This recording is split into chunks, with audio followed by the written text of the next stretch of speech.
The Big One Alert.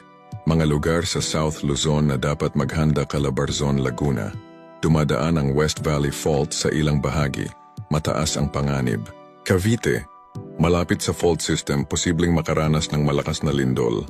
Rizal, kabilang sa mga direktang dadaanan ng West Valley Fault. Batangas and Quezon. Nasa seismic zone, posibleng makaranas ng matinding aftershocks at tsunami risk dahil sa proximity sa dagat. Mimaropa, Mindoro. Aktibo ang Central Mindoro Fault. May kasaysayan ng malalakas na lindol. Marinduque, Romblon, Palawan. May mga fault lines at malapit sa trench zones. Oriental at Occidental Mindoro. Mataas ang panganib dahil sa active faults at coastal areas. Bicol Region, Albay and Sorsogon. Malapit sa Philippine Trench. Posibleng magdulot ng lindol at tsunami. Camarines Norte and Camarines Sur may mga fault line na posibleng gumalaw. Catanduanes and Masbate. Masbate ay kilala bilang seismically active.